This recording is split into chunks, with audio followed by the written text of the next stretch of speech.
Zaitoun Ali Daoudou et Guillaume Jaouin. C'est la suppléante de ce binôme. Elle s'appelle Aïria Saïd Alaoui. Bonjour. Bonjour les téléspectateurs. Merci d'être avec nous ce matin. Alors, quelles sont les ambitions de ce binôme Zaitoun Ali Daoudou et Guillaume Jaouin pour le canton de Mamoudzou 3? Alors, pour notre binôme, c'est notre ambition, c'est changer Mayotte et pour pouvoir aller au développement et, comment dirais-je? Je suis un peu stressée. Qu'est-ce qu'il faudrait changer alors pour que en fait, comme nous, on a notre campagne phare, c'est le fait qu'on voudrait porter plainte contre l'État pour rupture d'égalité républicaine. Mais on n'a pas que ça. Ça veut dire quoi, rupture d'égalité républicaine? Parce que nous, on voit qu'on a un département, mais on n'a pas les recettes. Les recettes. On n'a pas les égalités en commun. Et quand nous, on a créé le mouvement Imani, on a vu ce qui se passe à Mayotte et on a vu au niveau de l'environnement, on a vu au niveau des associations, on a vu au niveau des écoles, on a vu les problèmes au niveau des bus. Donc, on s'est tous mis d'accord à appeler le mouvement Imani à Maoré parce que Mayotte, c'est une île de Imani. Et après, on s'est dit, on s'est renseigné. Qu'est-ce qu'on peut faire? Imani, c'est la compassion.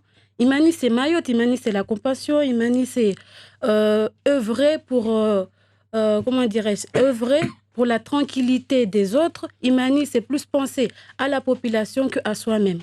Alors, vous avez, au-delà donc de cette candidature, décidé de porter plainte contre l'État pour ne pas avoir respecté l'égalité entre les départements. On est français, on doit avoir les mêmes droits que tous les Français des autres départements, etc. Mais on n'a pas besoin d'être élu pour porter plainte. Pourquoi alors ce choix, malgré tout, d'aller se porter candidat? Alors, ce choix, parce qu'on s'est renseigné.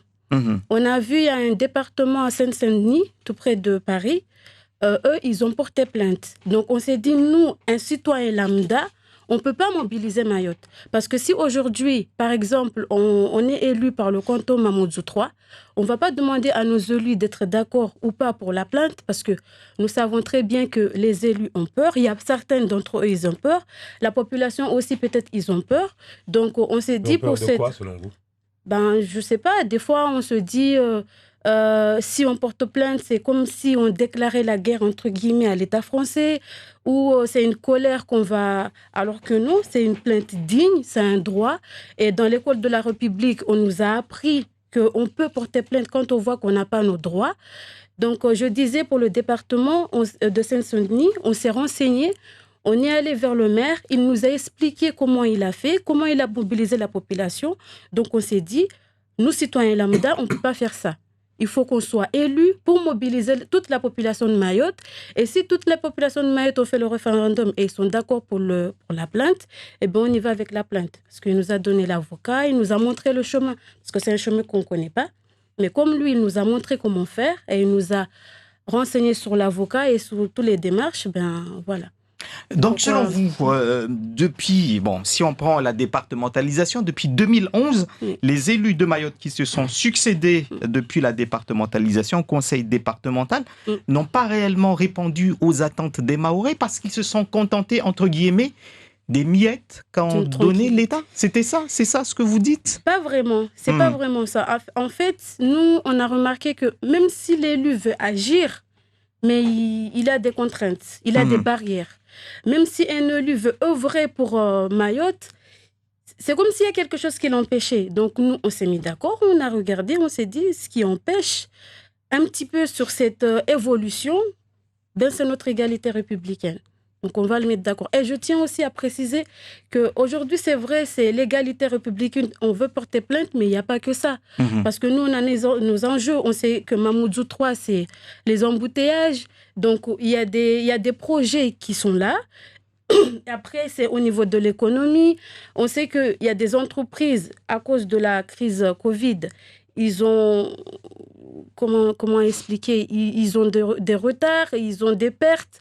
Donc, il faudrait subventionner ces entreprises, il faudrait appuyer ces entreprises. On a des associations, par exemple, au niveau de l'environnement. Nous, on a eu l'idée, avant, il y a longtemps de cela, quand j'étais petite, il y avait les bouteilles en verre. Et je me souviens, nous, on cherchait les bouteilles en verre, on les amenait dans les petits doukas, on nous donnait de l'argent en échange. Avant, c'était les francs, on nous donnait un centime, un franc. Je ne sais pas comment on le dit en français, mais 15 centimes. Donc après, quand les euros sont venus, on nous donnait 10 centimes ou 20 centimes. Et on s'était dit, pourquoi pas mettre ça en place au niveau de la départementalisation? Le fait qu'on œuvre avec les associations, on subventionne les associations, comme ça on mobilise la population, on les encourage à faire le tri, on les encourage à respecter l'environnement. Donc on s'était dit, il y a longtemps ça a marché, pourquoi ça ne marcherait pas là? Kawini reçoit beaucoup d'élèves tous les jours à cause des écoles, à cause des collèges, des lycées. Que fera le département selon vous en termes de facilitation des ramassages scolaires, source de tension aux abords des établissements scolaires? Est-ce qu'il faut sécuriser les arrêts de bus? Est-ce qu'il faut changer la façon de faire pour éviter ces tensions et ces caillassages à répétition? Alors, nous, c'est au niveau de la rotation. Parce qu'on se dit, un élève qui se réveille à 4 heures du matin, qui se met debout en face d'un arrêt de bus pendant 1 heure, ou qui se réveille à 3 heures du matin, qui se met debout pendant 1 heure de temps, 2 heures, c'est pas possible. Parce que c'est ça, en gros, aussi qui fait qu'il y a ces tensions, il y a ces conflits. Donc, nous, c'est plus miser, aller discuter avec les transports scolaires, parce qu'ils sont déjà sur place, et miser à une rotation plus régulière. Comment ça? Par exemple, un lycée, parce que je travaille au collège, un élève, des fois, il termine à midi. Il peut rester là jusqu'à 15 heures, parce que le bus doit passer à 15 heures. Donc, on se dit, au lieu que cet élève-là termine à midi, le bus vient à midi, il le cherche. Donc, c'est plus de rotation. Il y a un bus qui vient à midi, il y a un bus qui vient à 15 heures. Et là, on n'aura pas cette foule qui attend dans les arrêts de bus un bus qui arrive, quoi. Ça va coûter plus cher, Oui, mais après, il faut subventionner. Pour notre sécurité et pour la sécurité de nos enfants, il faut mettre l'argent qu'il faut, parce que c'est les générations de demain, et il faudrait laisser un Mayotte où tout le monde pourra se voir en sécurité. Beaucoup de jeunes donc dans Kawini Mamoudzou et à Mayotte. Oui. Est-ce que le CD fait assez pour la culture et le sport, selon vous, dans votre canton et à Mayotte? Quelle politique à l'égard de cette jeunesse qui attend beaucoup? Alors, nous, notre politique, c'est de valoriser. Parce que à Mayotte, à Kawini, on a beaucoup d'artistes. Et on a beaucoup des jeunes qui ont des talents au niveau de la danse, au niveau de la peinture, au niveau du tag. Et il faudrait créer une école de spectacle. Et justement, je le dis encore, parce que je me souviens, dans notre jeunesse, moi, j'ai jamais quitté Mayotte. Et j'ai vu avant, nous, on était dans des clubs de danse. Et il y avait une école, un gymnase, à Mamoudzou, où il y avait plein de miroirs où on allait pour s'exercer.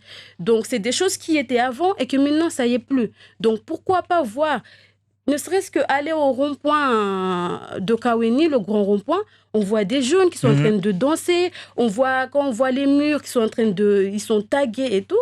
Donc, on se dit, ces jeunes-là, ils ont besoin de cadres, ils ont besoin d'un lieu où ils peuvent exercer ce talent immense qu'ils ont. Et au-delà du bâtiment, vous parlez de salles de spectacle ou peut-être d'écoles. Oui, il faudrait aussi des professionnels à l'intérieur, etc. Comment est-ce que le département peut mettre en place ce genre de choses? Comme je l'ai dit, le département peut mettre ça en place parce que pour nous, le département subventionne. Pour nous, le département... ne serait-ce juste par exemple... Élu, vous allez mettre des moyens. Ben oui, parce que ne serait-ce moi, je suis un cours de danse contemporain. Je pars de Kawini jusqu'à Bandrélé pour ça. Donc, ces personnes-là, ils sont là. C'est un Maoré, il sait et il est professionnel dans le domaine.